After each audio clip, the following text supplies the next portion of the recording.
ఎందరికీ ఇవి చూడండి పెద్ద బుట్టాలు. ఇప్పుడు అసలు ట్రెడిషనల్ బుట్టాలు ఎంత పెద్ద సైజు పెట్టుకుంటే అంత అందంగా కనిపిస్తున్నాయి కదా. ఈ డిజైన్ నాకు చాలా బాగా నచ్చింది. చూడండి 2 పికాక్స్ వచ్చి పికాక్స్ వెనక బుట్టాలు వచ్చినాయి, కింద ఎమరాల్డ్.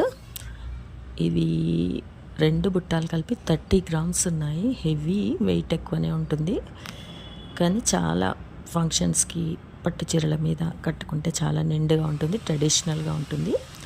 కింద గ్రీన్ ఎమరాల్డ్స్ వచ్చాయి చూడండి. అవి పైన టాప్లో మధ్యలో ఒక రూబీ స్టోన్ ఇచ్చారు, కింద పికాక్స్ లాగుండి మధ్యలో వాటికి కింద మువ్వల్లాగా ఇచ్చారు. మళ్ళీ కింద బుట్టాకేమో ఎమరాల్డ్స్ వచ్చాయి. ఎంత బాగుందో డిజైన్, ఇది చాలా బాగుంది కదా. మీకు కూడా ఇలాంటి పెద్ద పెద్ద బుట్టాలు ఎవరైనా కొనాలనుకున్న వారికి ఈ డిజైన్ ఉపయోగపడుతుందని నేను మీతో షేర్ చేస్తున్నా అండి. మీరు నచ్చితే స్క్రీన్ షాట్ తీసుకొని ఆర్డర్ చేసుకోండి. ఇవి ఇప్పుడు ఎంత పెద్ద బుట్టాలు పెడితే అంత ట్రెడిషన్గా ఉంది కదా. ఇప్పుడు మనకు రకరకాల డిజైన్స్ ఉన్నాయి, అందులో కొన్ని స్పెషల్స్ ఇవి. మీకు ఎవరికైనా నచ్చితే కామెంట్లో కూడా ఎలా ఉన్నాయో చెప్పండి. ఇవి నా బిగ్ బుట్టాలు. Thank you very much.